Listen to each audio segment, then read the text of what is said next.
Now it's Jujutsu Kaisen. And now I'm going to throw it over to Josh. All right, guys. Your boy's back covering another Jujutsu Kaisen. Jujutsu Kaisen. Jujutsu Kaisen. All right. I got to look for the chapter. Where is it? Did I pass it already? I did. No, yeah, okay. It's the very first page. Chapter 190, Tokyo Number 2 Colony, Part 9. By Gigi Akutami. That's my nigga. All right. So what happened in the last chapter was that Hikari and Kashimo were in pure, unadulterated carnage, like against each other, all out fighting. I already explained how impressive Kashimo is by fighting head to head with somebody that is literally invincible. It doesn't get more impressive than that. If you try to change my mind if you want, I doubt it'll happen. Anyways, yeah, but right before the chapter ended last week, and Kachimo was like on the verge of losing, he was like, you know what, let me hit you with something special. And there was a huge explosion, and we don't know what happened. Mm-hmm. Well, now we do. As we begin with the chapter, we see a lot of rain coming down. Now, I don't know if it's blood, water, maybe a mix of the two. Probably a mix of the two, right, guys? Yeah. Probably a mix. Probably a little bit of a mix. Yeah, probably a mix. I think that's what's implied. But, pretty crazy. And we see Panda on the next page. Yeah. He's a small and chubby. Little chibi Panda. Goats adorbs. Very adorable. Now that we got that out the way. Yeah, so he's good. He's back. And we see somebody's decapitated hand. And it can't be good for whoever that is. All right. Next page, we see a hand right from the ocean. And it's Kashimo. Because he's nice like that.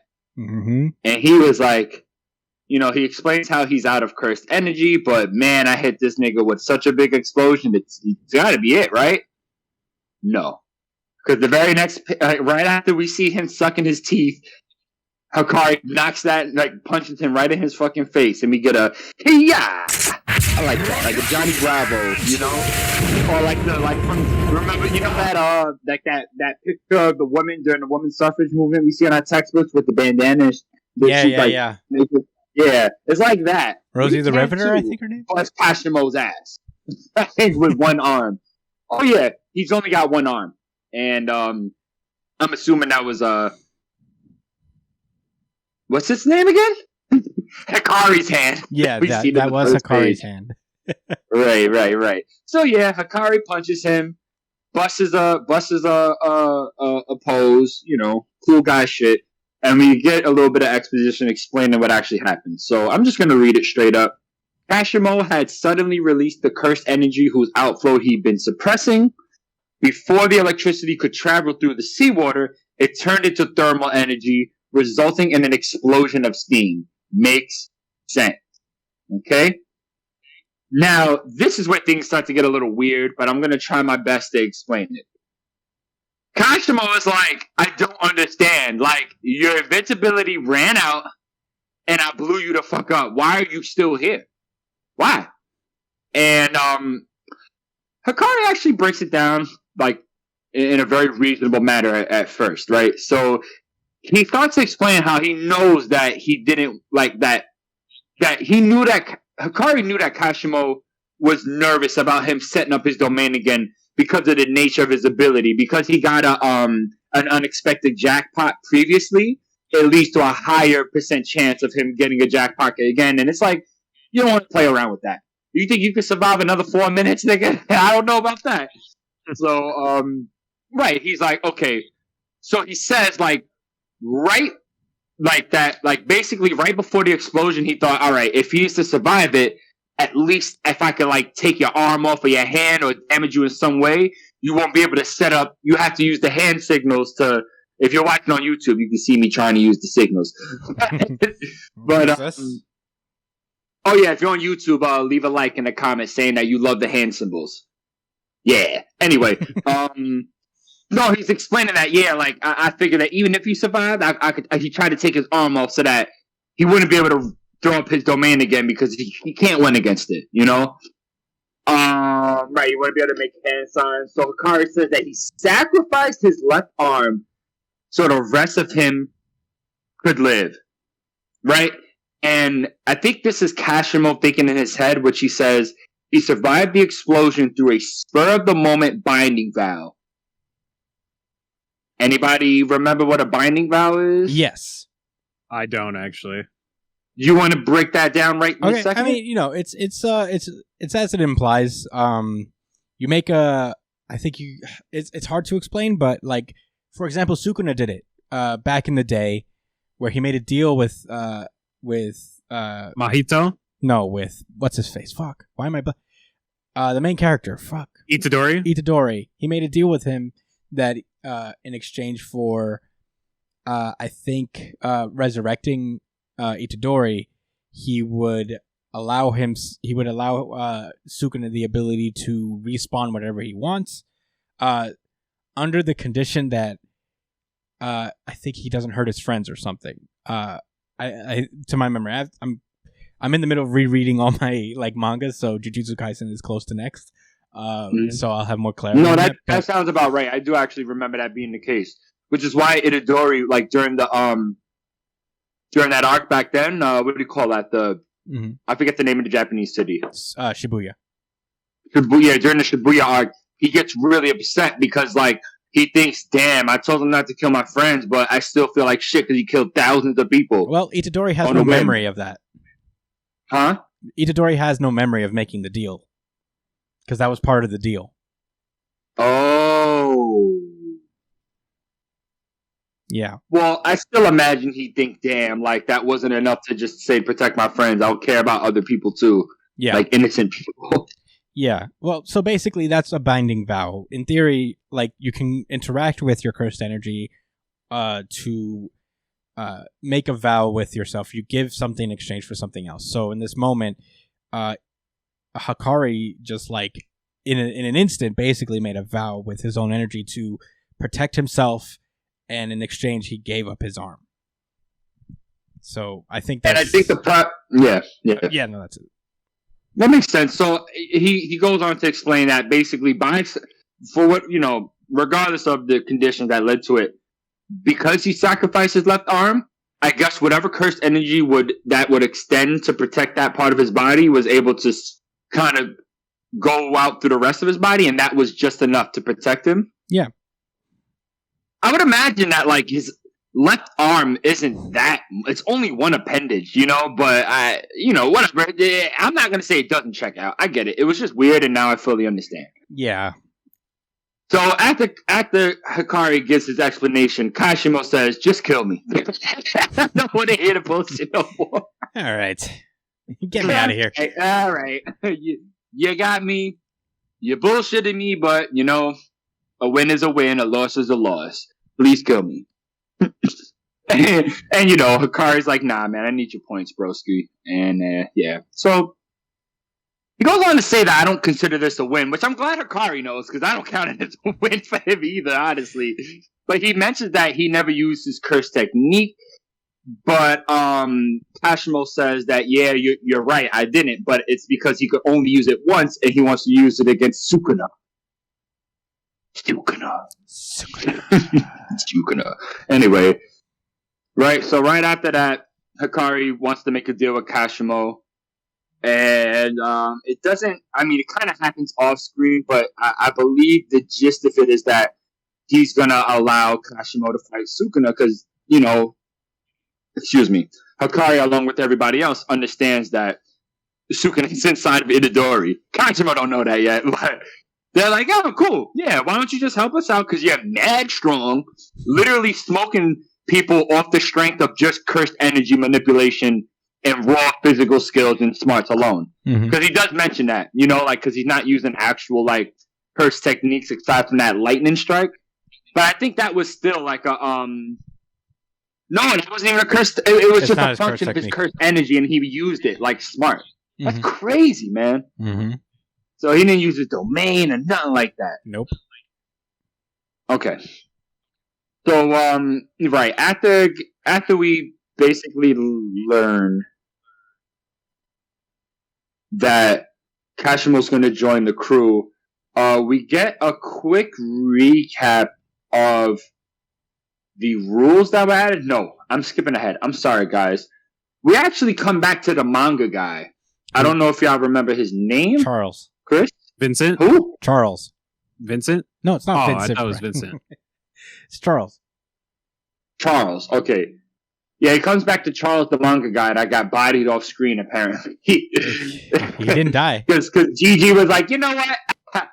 No, yeah, he didn't die, but like, you know, just he got you know, beat up off screen.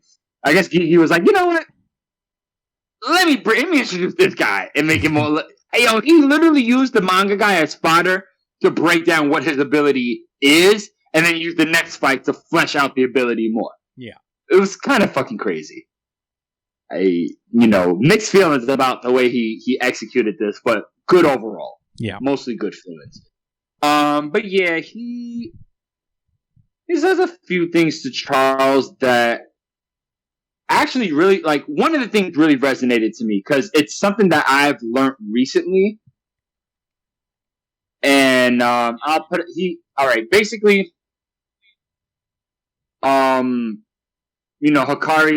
was talking about was about to just, I guess, give him some advice, and Charles didn't want to really hear about it. He was like, listen, like, everything I learned is from manga, and that's what I care about. And Hikari says that, you feel better after fighting, right? Which I kind of knew what he, like, in my mind, when people say that, I know what they mean. It's like, you have energy pent up in you, you have these feelings, and sometimes through physical activity, whether you're fighting, exercising, or just something physical to make your body work and sweat. You have to exercise that stuff out of your head mentally. Because then he says, words, as he says, after all, words aren't the answer to everything. And that's true. I could even say times like some, like how they say actions speak louder than words?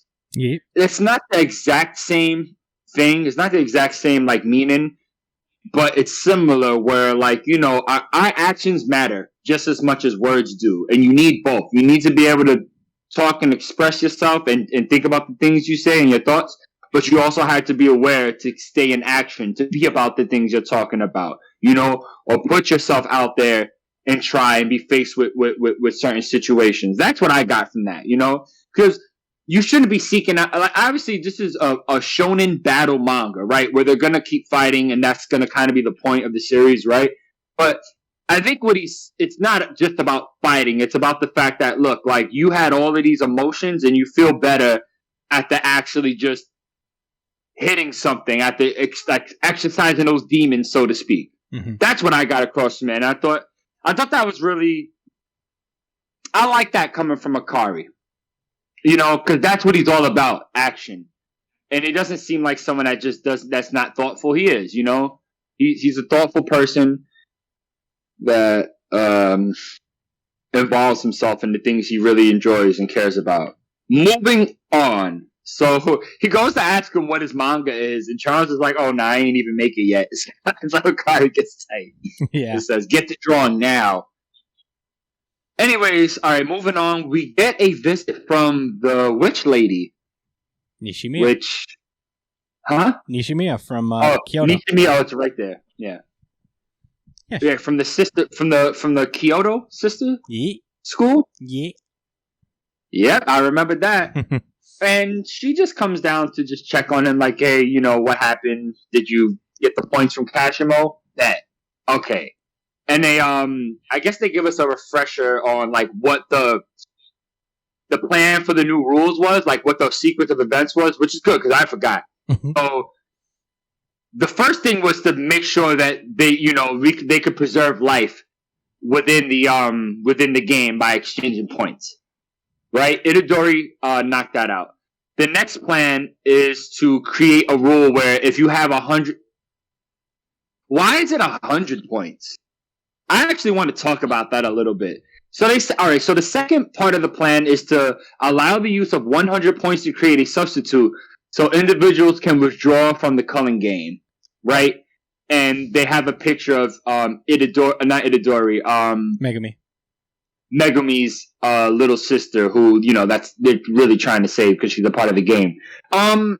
This is weird because that 100 point seems arbitrary. If you could create a rule for whatever you want, why not make it 1 point, the least amount possible? Well, right? Something tells me that you have to make it a rule, so it has to be something that has to be attained, I guess, in terms of the game. So the goal of this is not necessarily to take someone out; it's to create a substitute. So you could swap Megumi's sister for someone else and give them those 100 points that you can exchange between people. So I guess. But why is it 100 points though? Why not make it just 1 point? I guess there has to be a price. I understand that for the sake of balance, right? And it makes the story a little bit more interesting. I get it. No, don't get me wrong. I'm not. No, I think that's also out of their control in that regard. That right. I'm gonna just assume that, but it's just kind of weird because Akutame is usually pretty on point with these explanations. Yeah. But whatever. The third rule is to remove the communication block on colonies. A little bit more information on that soon.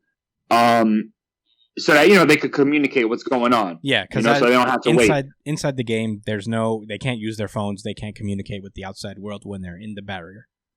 No radios, phones. You can't even send a letter. Nope. Because ain't nobody working for UPS in one of them dump. I'm quitting immediately. As soon as I get set up in a colony, nigga, I'm hiding. And I'm like, yo, I'm calling it a day. I see how niggas when this shit is over. I'm getting low. Yeah, you called low. You said my route is in Tokyo Colony number 2? Excuse me?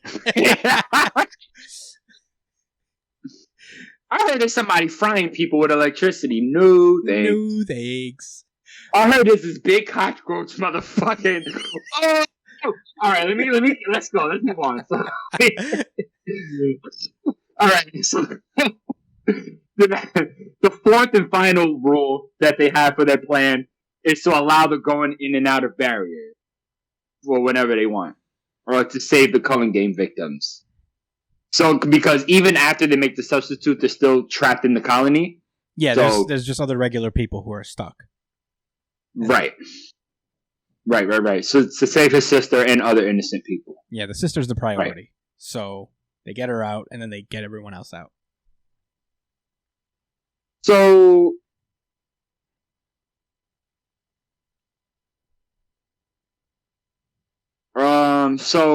okay. You know what's funny? I wasn't confused about Hikari. I'm confused about this situation. Okay. I'm gonna get her name. Nishimiya explains that she wants to postpone the third rule, which is to allow the communication. And saying that because Maki can pass through barriers. Cooperation with Mei's younger brother should solve the third rule. Who's Mei's younger brother? You know that weird creepy sibling, the older lady and the small boy, the adult curse user with the axe, and that little kid that has a weird fucking relationship together. It's Ui. It's Mei and Ui. You'll know them when you see them. She's the adult teacher lady that all she cares about money. Yeah. She has a very blank expression. Kinda. Yeah, she has the hairstyle that weirdly big covers curly. her face. Yeah. And she has that little kid, that little boy that follows her around everywhere. That's her brother. And they have I don't know about the little boy. Yeah, it's a weird thing. You would remember when you saw them. But because they're weird. They have a weird incestuous thing going on. It's weird. Okay. Well, she says cooperation with Mei's younger brother should solve. All right, so I guess he has some type of ability that allows him to communicate between barriers. Even though I don't know, that's weird. I don't get it. Do you understand why? No, what because his power we don't is? know. We don't know their power yet. We haven't seen it in real action yet. But she mentioned that Maki can pass through the barriers, right? And Hikari's like, why can Zenin pass through the barriers? And he doesn't know. He doesn't know yet. Yeah. Right? Yeah. That Maki turned into a fucking monster. Metaphorically, but maybe also literally, right? I mean, it's funny because in this picture, you see a bunch of gross monster stuff, kind of like, I don't know if Gigi was doing this on purpose. I hope he was. Thick. Like, you could see, like, under her cloak is a bunch of monster parts and weird shit going on. And it kind of looks like it's extending from her because it's under the cloak. But she's really just smoked, like, hundreds of monsters. Yeah. And it's smiling. She has a very weird expression on her face. In the Sakurajima colony. Yeah. So she's already... We also see another... So she's already fucking shit up. Yeah. OD. Like, we actually almost forgot about Maki. But yeah, so she's tearing shit up. And, we get we see the bow and arrow guy, the blood manipulator dude. Noritoshi. My nigga, that's my guy. That's my guy. Champ is here. I remembered him. And I didn't even remember him because he had a bow and arrow. I remember him because I actually remember the face. You know? Oh, look at him. Remembering. Shit. Josh even remembered with the something. changed hair. I knew who it was. No, the bow and arrow helped. I was pretty sure. Actually. Alright. So, no, like, it's cool because they tells her you change, and she's like, oh, like, you could talk, because obviously he has a brand new look. So, I don't know what his deal is. I guess he's had some type of growth or whatever, but we're going to figure that out. They share some comments about their new changes in appearance and how they, like how different they look now. A little bit of... I'm not going to go into detail about they have a small conversation talking about, like, what they're going to do next or whatever. But then I guess they sense someone's presence, and there's something entering from the top of the colony, and you see a Kogane come to greet it. And this new thing that entered the colony tells it to shut up and do you want to die. And Kogane sucks his teeth, and I guess, like, it's like, oh, whatever, bro. I don't care. Right, but, like, yo, this nasty-looking fucking worm, this caterpillar worm, I thought we already did a nasty bug, bro. What the fuck is going on? What is it, a centipede? No, the other guy was a centipede. No, this is a worm. No, he was a cockroach. This is a worm. This is a worm. Nasty... I don't know what's about to happen, but you already know Maki's gonna split this shit in half. Dude, it has hands. I don't know about that. If you it has hands. This worm has hands. A worm with hands. Oh, shit. If you zoom in, it has hands. I do see them. They're like a little on the T-Rex side, but, you know, that's more than other worms can say. That's true. But, yeah, I believe and they can talk. They can speak full English. Oh, yeah. That's the worst part about it.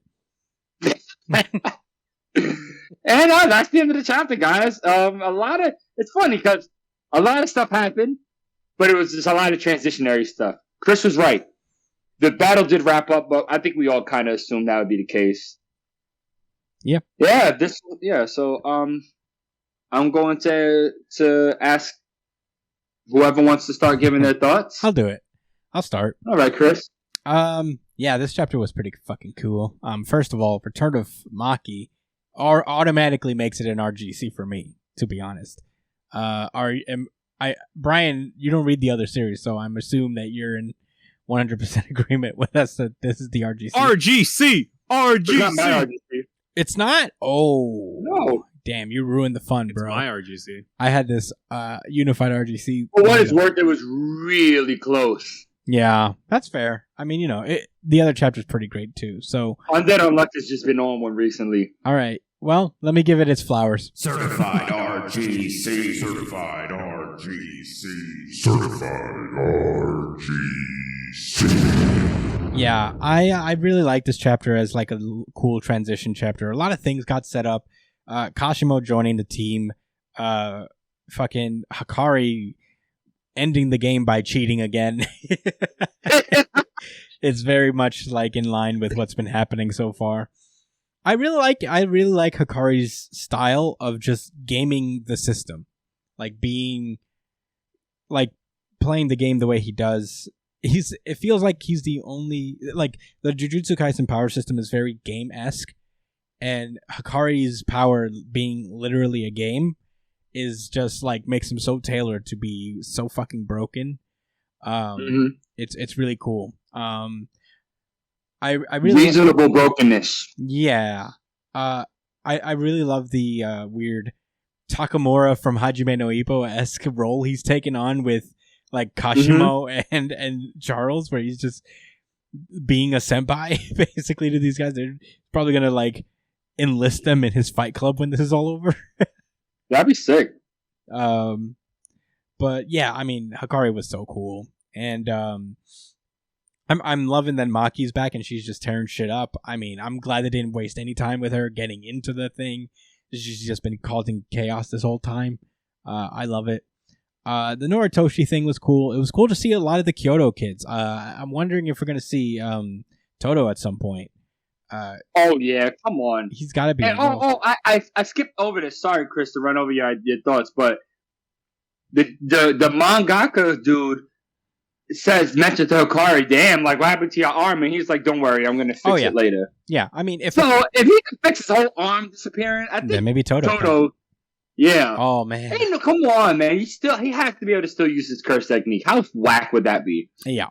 It makes sense to sideline him, and I get it. And I'm okay for that. But he better be able to do it again. Yeah. And have a further ability with it, too, or something. Yeah. Yeah, a domain, maybe. Because I don't think I've ever seen it. So he never did a domain. Yeah. But yeah, I mean, obviously, automatic RGC just because of Maki alone, pretty much. And this fight being focused on her, I'm so excited. And the bow and arrow dude. This is sick. Yeah, Noritoshi's fucking cool too. It just brought me back. You know, the Kyoto kids are fucking cool. They are pretty cool, except for Nishimiya. Yeah. Who knows? But yeah, love it. He's a messenger, bro. That's how I know. Just Kiki's delivery service over here.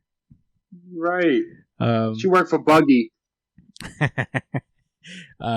But yeah, I like this chapter a lot. I don't really have much else to say. Brian, what are your thoughts?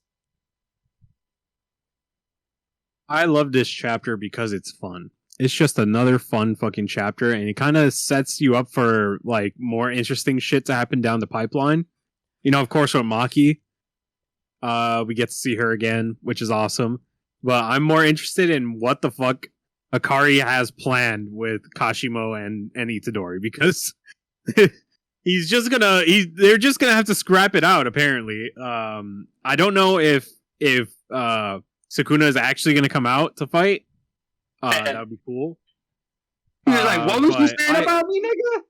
You said you wanted these hands? Yeah. You pop right out the He's just standing up. I'm really interested to see Kashimo's curse technique. Like, that shit's probably going to be fucking wild as fuck. It'll probably be a while before see it. Aside from that, I'm still a bring back Toto simp. Please bring back Toto, like, ASAP. I need this man back in the series. Clap and TP all over the place like a Chad that he is. Bring him back, please. We need our clapping Chad back. Throw your hand emojis. Right. But yeah, that's it for me. Josh, what are your closing thoughts for this chapter? Oh yeah. Yeah. Well, you did it in the middle. Like I said, this easily could have gotten an RGC from me. It was just the emotional appeal that Undead Unluck had that we're gonna, talk about in the next chapter. But this had a little piece of everything. It was a great transition chapter. I mean, I'm gonna tell you this. In my opinion, the mark of a good mangaka, at least a good shonen mangaka, is in the quality of their transition chapters. That's something I've noticed. That's something that I've thought about like recently, and it's just the way One Piece handles it. Jujutsu Kaisen, how My Hero used to do it. And a few other series that I bet if I read again, I would like notice like, oh, okay, this is why it was so enjoyable from between arc and arc. So yeah, there wasn't much fighting, but a lot of. It's just cool that Kashimo was here. I was happy about that. I mean, Hikari's ability, I feel like I understand completely, and it's like it's gonna be like very situational advantage. Like he's not gonna be the answer every time. We all know this. Yeah. And we already could see that it's probably, he'll either say that he's unlucky or he'll put him somewhere else. You know what I mean? But Hikari's really cool. I still think Okotsu is way doper than him, personally. Like, it's not even close for my favoritism. But yeah, I think Hikari showed out. I like his personality. He's really similar to Toto, which is like, I don't have an issue with that. Just something I noticed. They're both kind of that older brother, very like swaggery, not boastful, but like headstrong. You know what I mean? I'd love to see them communicate and talk. Yeah. It'd be weird, How cool would it be? Like, oh shit! A Toto Hikari team up? How cool would that be? Oh shit, that would be crazy. They'd either hate each other or love each other. I think they would love each other. No in between. I think they would love each other. I know they love each other. Yeah. And at the moment, they're both missing hands. Huh? That's what they he's like, he's gonna ask him what kind of women you love. Hikari's gonna be like, are you stupid? Straight anime girls, nigga. you see my domain? And Toto's gonna be like, he's gonna cry. He's gonna shed a single tear and said, yes, I do know that one. Oh, yeah. I do know that series, and I, too, love anime girls. Oh, man. All right. Man. No, those are my thoughts. I mean, Panther, are we on break next week? I hope not. No, I don't think so. I don't think so. I'm going to check right now. Please say 7 days. Yes! 7 days? I know. Is it coming out next Monday? I guess so. I was confused as well. Interesting. Interesting indeed.